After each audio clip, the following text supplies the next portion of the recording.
allons réaliser des fleurs kanzashi. Ce sont des fleurs traditionnelles japonaises en tissu et qui se portaient normalement dans les cheveux. Mais maintenant, on peut les utiliser pour customiser un t-shirt ou faire une barrette.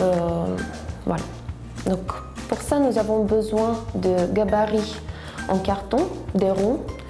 Moi, je l'ai fait en posant mon gobelet dessus et en découpant un rond, un peu de feutrine, du tissu à motif, une perle ou un bouton et aiguille à coudre avec un fil et des ciseaux aussi et le pistolet à colle.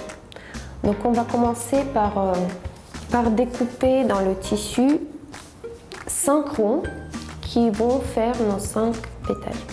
Pour faire plus vite, je plie mon tissu en accordéon et je découpe d'un coup les 5 ronds. Et voilà, nos 5 ronds sont prêts et on va faire maintenant les pétales. Donc on prend un rond et on le plie comme ça et on commence à faire des points en les espaçant de 2 mm à peu près, en laissant à la fin à peu près 2 cm de fil.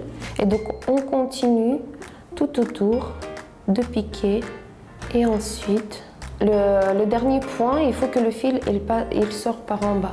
Et voilà, le premier pétale il est formé. Donc maintenant on va continuer avec les 4 suivants. Donc voilà, on est arrivé au dernier pétale qu'on va tirer et notre fleur elle est déjà formée. Donc il faut bien tirer sur le fil et après on va faire un double nœud avec le petit fil qui reste. On va couper notre fil. Pas très près.